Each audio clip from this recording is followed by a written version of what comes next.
Welcome to the Practitioner-Scholar, a Penn Chief Learning Officer podcast. We are the hosts, Maria Luisa Underwood and Lisa Marie Aird.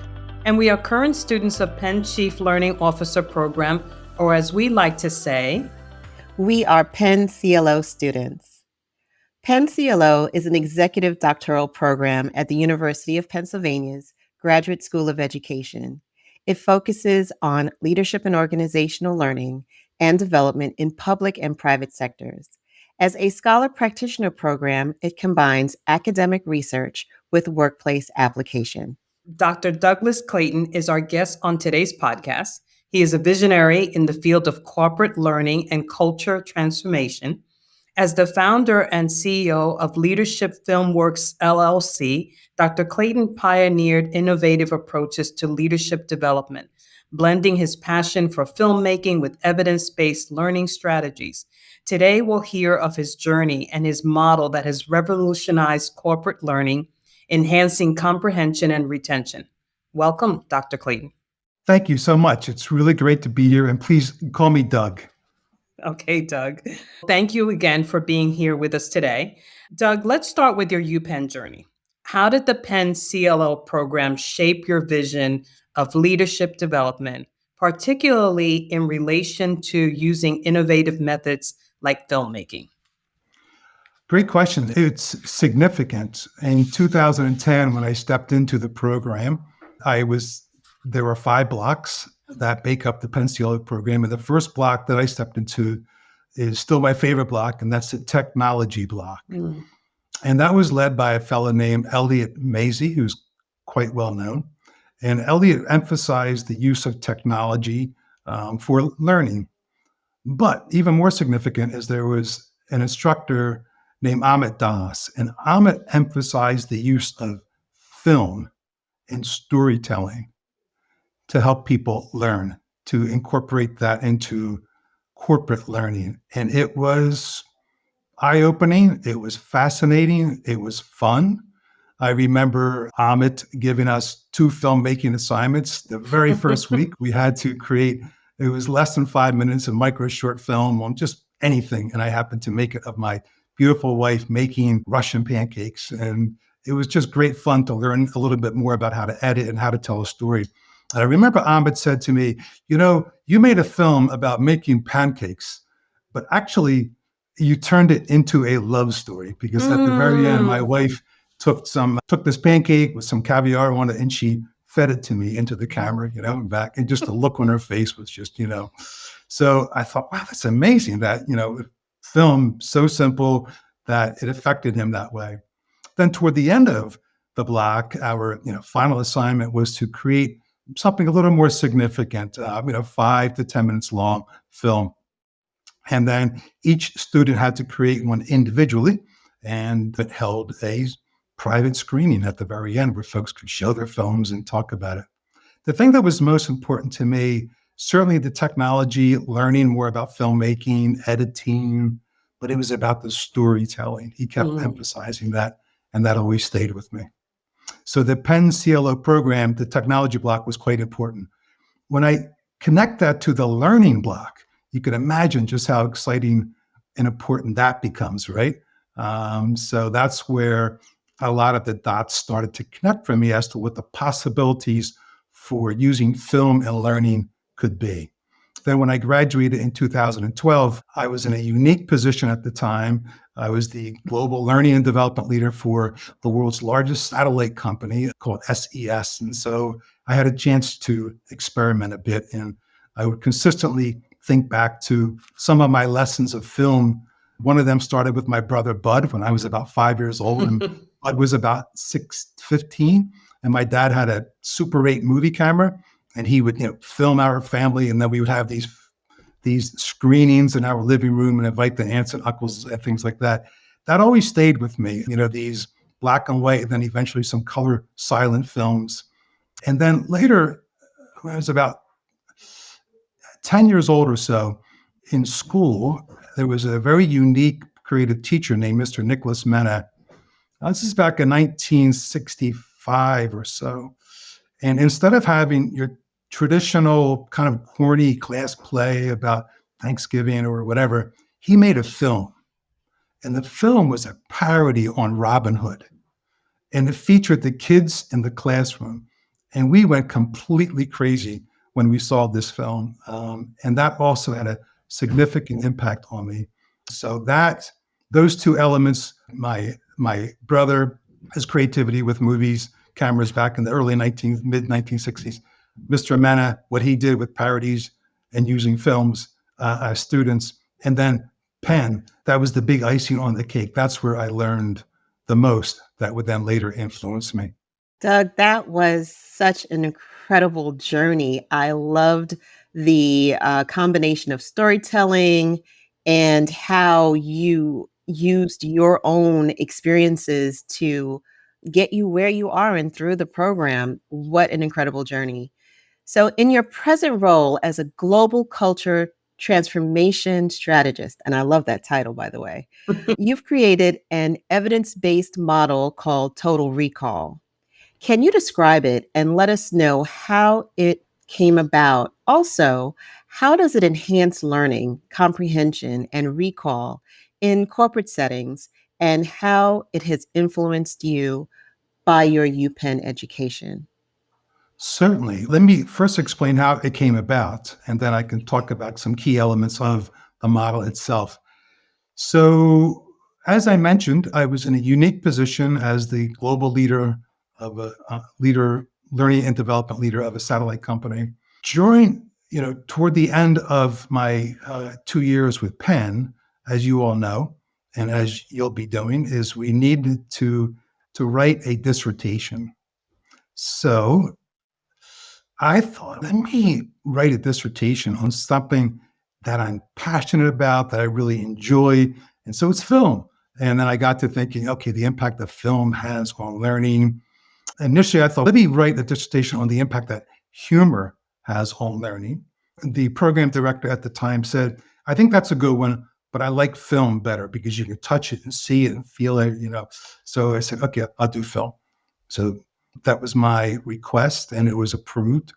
So I needed to conduct an experiment.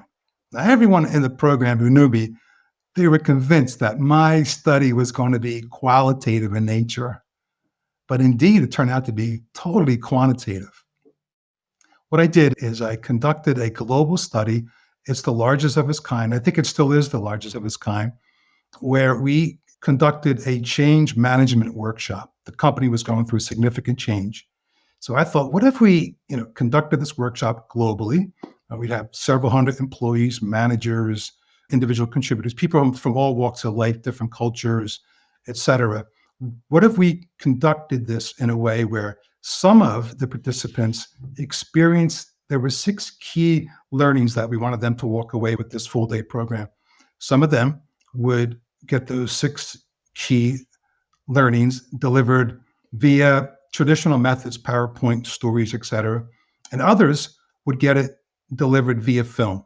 And would there be any difference at all?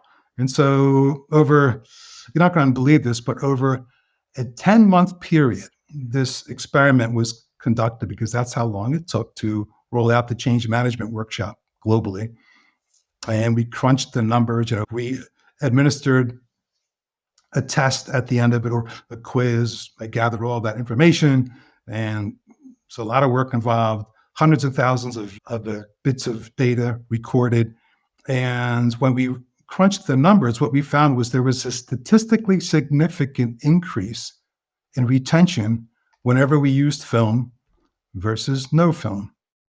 And even when we controlled for variables such as managers versus individual contributors, such as whether English was your mother tongue or not, and locations, even then there was a significant increase in retention. So that was quite exciting to us. Then we began to examine, okay, so what's causing it? So this is where total recall comes in. The total recall, we feel there are 4 key areas. One is something that we call shorter is better. So what we found is when we examined the films, they were various genres, love stories, comedies, dramas, and then we even had some homemade films, et cetera. But the ones that were a little bit shorter in nature, basically less than 1 minute up to 3 minute, the recall, it seemed to have a greater effect on recall. So shorter is better. That's one of the 4 key elements. The other is the language effect. So we conducted this in Singapore, in Sweden, in the US, in the UK, et cetera. English is the primary language of this company, but it's not the mother tongue for everyone. So what we found is that in the countries where English is not the mother tongue, when we used film, the increase in retention, the percentage of increase was even greater. So there's a language effect. So what does that tell us? So far, it tells us if you're going to use film in a corporate learning setting, go with shorter films. If you have a multicultural workforce with people from different countries, then using film, it will increase their retention even more. There were two more really interesting findings. One is called the signaling effect, which comes from Dr. Richard Mayer in California. And so we experimented with that. And basically what you do is you just simply have a few keywords appear on the film as the person is speaking. And what we found is that, in cases of signaling effect, it really did have, where words appeared, people retain more information. But you have to be judicious in the way you use words. You can't have too many words. And we were experimenting with different colors, bright lime green and black or red or what have you. So it was great fun. But in any event, if you use words judiciously, don't overdo it, it can have a very positive impact. And maybe the most interesting one to me was something called the leader effect. So what we found is that the videos that featured leaders from the company, when we controlled for managers, people leaders in the class versus individual contributors, the people leaders, the increase in retention was greater with the films that featured leaders. So therefore, the lesson is, if you have films that you want to use, and if you record some leaders, as long as they're respected leaders, it will most likely have a greater effect on the managers in the classroom. So kind of like the working hypothesis is, if you're a leader and if you see a leader, maybe you can relate to them more, maybe you're going to listen a little bit more closely. All of this was based on evidence, by the way, and everything behind it leading up to that experiment. And then, of course, my dissertation, there was a whole ton of, reading and research done as well, which I found to be very fascinating. So that's the total recall model, and that's how it came about. And it was really only because of the Penn CLO program that I had the opportunity and the wherewithal to give that a shot. Doug, this is awesome. You are speaking my language as someone who is always interested in learning design, and in particular, learning design in educational settings.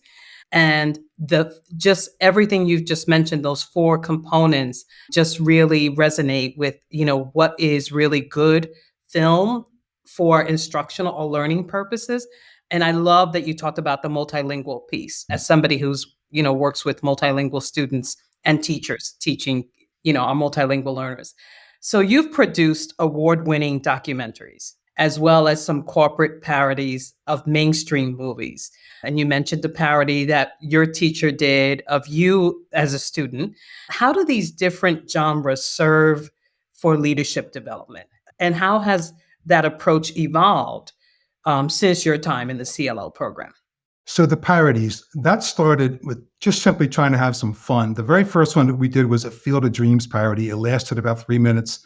And it was to open up an all-staff meeting that were, viewed as kind of boring. So we decided to make this little video of one of the managers in a cornfield and build it and he will come. And people loved it. They really reacted to it. Then there was another parody that we did it was a Godfather parody. So it was called The Godfather of Values. And we had a leadership offsite. And we decided to open it with this video. And again, using my 6th grade teacher, Mr. Mena's principles of a parody of a popular, well-known film, and then using people who in the film. It was a huge hit. When you make a film, you really lose perspective if it's any good. In fact, you sort of begin to worry that really it's probably not very good, and then you get kind of worried. So we were so pleased when you edited for this film. We thought, okay, it'd probably be about 3 laugh points. So you have to just extend it the next thing a little bit, like another second or two to give them the audience a chance to live. There were 12 that we counted. People went crazy with this thing. And so we were emphasizing the company's values, which can be a pretty boring, dry topic. But people said, it's the first time that I want to pay any attention to these values. And I thought that was interesting. A couple of years later, I was transferred to Luxembourg. And some folks there heard about this Godfather parody, and they asked me, hey, would you be interested in doing another parody, but this time about our company's job competencies, which are quite dry and boring? I said, I would love to. And they gave me a budget. The first two films were zero budget. This one was a 20,000 euro budget. I felt like I was Steven Spielberg with like $1 billion to make a movie. So I worked with some super talented people. We brought in an outside wonderful production company in Luxembourg. We wrote the script, we did it. And so here's what we noticed. One is, again, the parody. It was about James Bond. And we used people, and this time we used leaders to play different roles. And it was a huge hit. And when we showed the film, it was the last all-staff meeting of the year, December the 14th, 2007. That's significant because that was also part of their Christmas celebration as well. So we showed the film. Again, I thought maybe the film was not going to be received well. I thought maybe I should have a car waiting for me, drive me to the airport because I'm probably going to lose my job. They went crazy. The ovation was so long. We actually had leaders handing out popcorn and soda beforehand, which they had never seen leaders doing something like that in Luxembourg. And people said to me, look at everyone afterwards. This is the first time I've ever been at an all-staff meeting where people are laughing and they're happy. They're all having a cocktail afterwards. The following week, when I went into work, a couple of folks said to me, something's different in the environment. It feels like our culture is changing. To see leaders up on film being poked fun of, having some fun, and then this event that was conducted last week. So that's the first time I thought maybe this type of film in a corporate setting could have an impact on a culture, on an environment. So that was cool. And then a couple of years later, I went to Penn, and we continued with the parodies. So now, the difference between a parody, you just heard me give a lot of examples of fun, right? It's light, it's an icebreaker, it's cool when it's done well. And a documentary, there's a documentary, or my two documentaries, both of them were very poignant. One is called Dovere for Camden. Dovere is an Italian word for responsibility and duty. And the other one that I've used in leadership development is called The Heart of Camden. So these films are poignant. They're a little bit painful. There are elements that are painful in this story, but they're also extremely inspiring. So I thought, this is interesting. We were very fortunate to win a number of awards with these two documentaries. But the second one that was narrated by the great actor, Martin Sheen, by the way, wonderful guy, just terrific. That one, I remember it was my wife who said, there were examples of leadership in this film.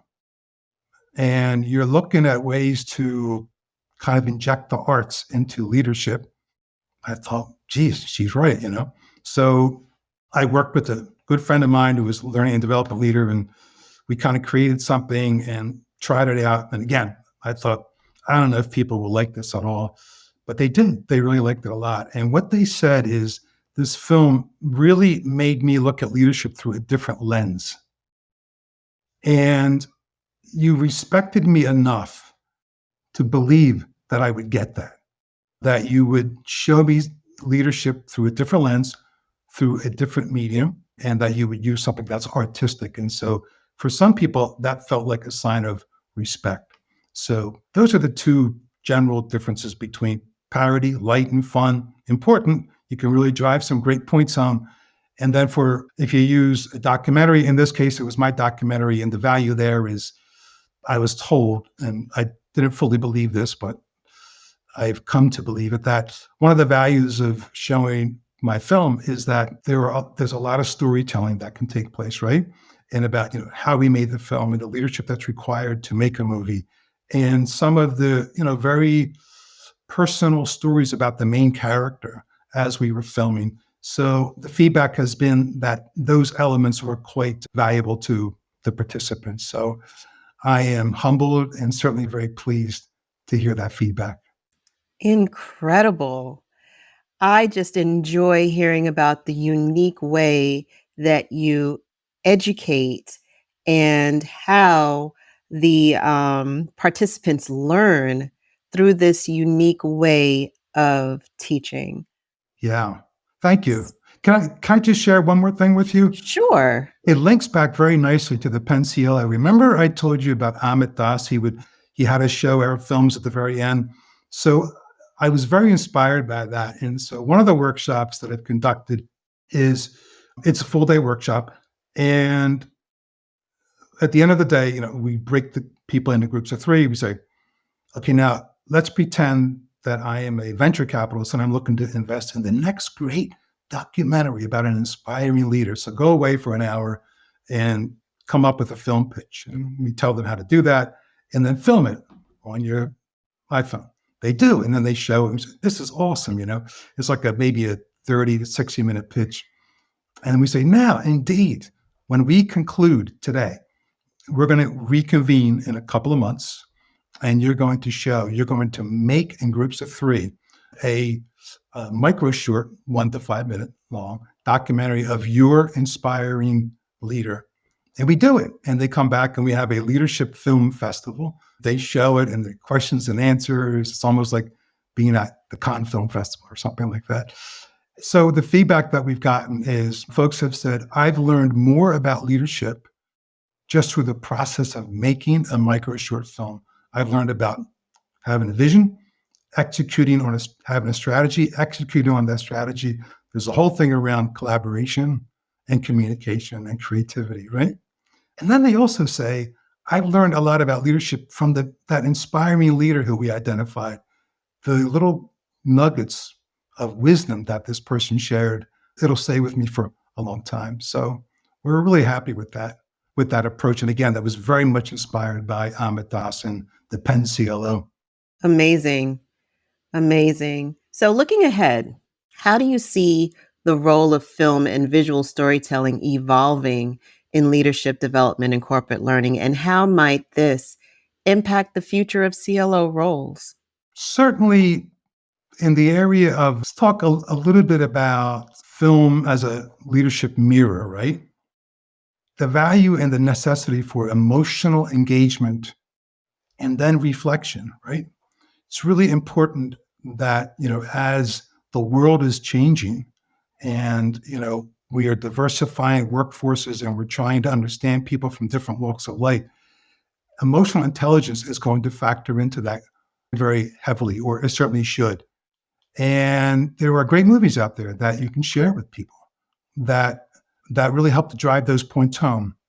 And in addition, if a CLO wanted to, was so inclined, they could have folks actually make films that tell those stories that will then resonate with each other. And that process alone could, imagine if you had a multicultural team of 3 or 4 people making a film about, one of their cultures or something like that, and the learning that could then come from that. I also think immersive technology is it's a frontier for leadership training. It gets people directly involved. And some of what I shared with you in terms of having people make their own films, it's certainly very immersive. Micro learning, remember what I said with the shorter is better. I think some of the learning out there, technology, not just technologies, but the method to learn, people are looking for shorter learnings. So rather than sit in a classroom for an entire day or even a half a day, how can I learn that? If you look at YouTube and all of the awesome things out there that we can learn, whether it's how to fix a dishwasher or change a bicycle tire or anything. I started playing the guitar like 5 years ago, and most of my learning has been through YouTube. So these shorter learnings that are via video can have a really big impact. Corporate storytelling, right? How many times have we heard about that? And there are CLOs who are doing awesome work out there with using storytelling to make it more interesting, to make it deeper for people. So I think film can strengthen corporate storytelling. That's one that I see really expanding. There's a global reach and scalability, right? It's just as we did we went around the world in 3 different continents to teach that change management class. This was back in 2010, right? Or 11, 10. And so imagine what can be done now with technology, how much it's advanced technology and learning and film, et cetera. So, and then the role of the CEO, CLO, I think is, one where I know of some who have become curators of film. But I do think it would be very helpful if they have people on their team, or if they have that passion to become curators of what's out there and what can be useful and relevant for members of their organization. So those are just a few thoughts. Yes. Oh, wonderful. You have really, Doug, you've taken our listeners through an understanding of how storytelling, in particular around obviously using film, allows you to really lay out learning, right? To make it concise, but also tell the story, even within research, which I really loved. And I love that you've named how leadership, exemplifying leadership aspects and competencies can be done through film. I envision that in the corporate world, in any industry, but in corporate world, I could see how it could be used for, as you mentioned, anything from evaluating your own competencies to branding and marketing to just even self-evaluation. I love all those ideas. I know that you have a wonderful film produced through Filmworks, A Hero in Rwanda, which I absolutely love. It's a really brief clip. I encourage all of our listeners to go onto your website and take a look at it, because I think it demonstrates leadership, even when and it's not leadership in position, in someone who's in a position, a named position of leadership by title, but how leadership qualities are demonstrated by others within any organization or entity. So I want to kind of pivot since we've been talking about film, and play a really quick game on movie trivia, if you don't mind. And I want to connect it to leadership skills that are demonstrated in 2 movies. So we'll only do 2 because for lack of time. And so I'm going to name the movie and the leader's role in the film. And then if you could tell me what competencies, what aspects of leadership this character demonstrated. Got it? That Okay. sounds good. Yeah. So let's start with Remember the Titans. Remember the Titans, Denzel Washington plays Coach Herman Boone. What leadership qualities did Denzel in this character demonstrate or I love that film. And who doesn't love Denzel? So when I think of that film, I think of visionary leadership. His primary goal, it wasn't just about winning, but it was really fostering, unity and respect among the players in a very tricky, potentially difficult situation. So that visionary leadership, sharing the vision with people, was, to me, that stands out. Leaders, I think effective leaders are fair, right? But there are times when we need to be kind of tough. And that was Denzel's character, Coach Boone. He was tough, as you have to be as a football coach, right? But he was fair. Emotional intelligence, he understood the deep-rooted racial tensions that they were faced with, and not just the team, but the community. Inclusive leadership. When Boone promoted, I think it was the quarterback, Julius Campbell, and he was trying to ensure that the leadership roles within the team are distributed on merit, not by racial lines. So there was a conflict with Julius Campbell and Jerry Berthier, leading by example, and certainly conflict resolution. I'd say adaptability as well. So when I think of that one, and it's interesting, I do executive coaching as well. And that is one film that I use on occasion with executives to watch. Part of my coaching is I'll provide, reading materials and things like that. The 5 dysfunctions of a team is some of the classics, which people really appreciate and find great value in. But I also provide movie clips or whole films. And that's one of them. I think that one is really powerful. It moves me, that's for sure. So Perfect. Thank you. sure. Okay, our next one. Hidden Figures. In Hidden Figures, Kevin Costner plays Al Harrison, leading that Nassau team. What competencies, what aspects of leadership does he demonstrate? It's interesting. In my documentary, The Heart of Camden, the main character, Michael Doyle, says, there are these certain principles that come out. And one of them is communication. Communication is the key. It's the key to everything. And when we talk about communication, it's bi-directional. It's really important for a leader to speak. And in this case, Kevin Costner's character, right, has to speak and all of that. But listening, I think, is the more important of the two as a leader, is to listen well. And that's what I noticed in that film, is Kevin Costner listened really well. And then he advocated. You could say at some level, he embraced diversity. He certainly did not let prejudices and biases get in the way of doing what was right and putting the best people forward. And the other thing about him is, at that period of time, I think really great leaders are brave. They have courage. And that's something that I feel that the Kevin Costner character had, was he was smart. This is the right thing to do.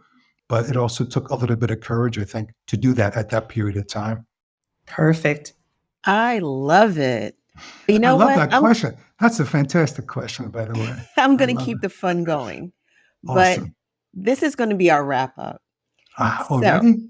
Okay. Yeah, it's about that time. Yeah. Right. So if your journey from UPenn CLO student to leadership development innovator was a film, what would the title be? And which actor would you cast to play yourself? What an awesome question. I may not be terribly creative here, but I'm going to have to lean on my dissertation title, which was Total Recall, the impact that film has on learning. So I think I would call this one Total Recall, the impact that film has on leadership, learning. That's what I would call it. Yeah. Would play me? Oh my gosh. Let's see. Certainly Arnold Schwarzenegger. That would be awesome, right?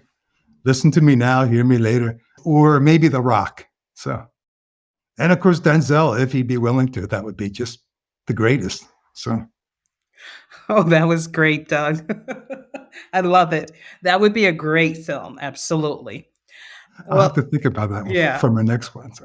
Well, this is a really great way to end our conversation. And I am only sorry that we just don't have any more time, because this has really been a lot of fun. Thank you so much for sharing your insights and the journey with us today. And if anyone would like to contact us, or contact you, I should say, or follow your work, what is the best way for them to do so? Oh, let's see. My website is Leadership Filmworks, one word, .com. People can contact me at my mobile number, 609-271-0389. And I'm on LinkedIn as well. So yeah, I'd love to talk to anybody. If you want to bounce some ideas around, if you have any questions, it'd be great. Perfect. And Doug has a lot of insights to share. I know that Lisa, Marie, and I, as current students in the program, has certainly learned so much from you. And we're extremely excited to have you today as our guest.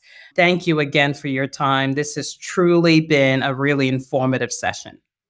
I want to thank you, Maria Luisa and Lisa Marie. I think you're terrific interviewers, and I've done a number of podcasts. I've had the good fortune of doing a number of podcasts, and I love your interview style. I've never had an interview with two interviewers, and I just want to compliment you on just how smooth and how wonderful the whole thing was for me. So thank you so much for letting me chat a little bit about my stuff.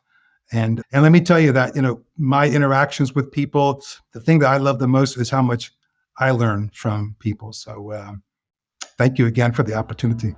Thank you again. So until next time, thanks for listening to another episode of the Practitioner-Scholar, a Penn Chief Learning Officer podcast.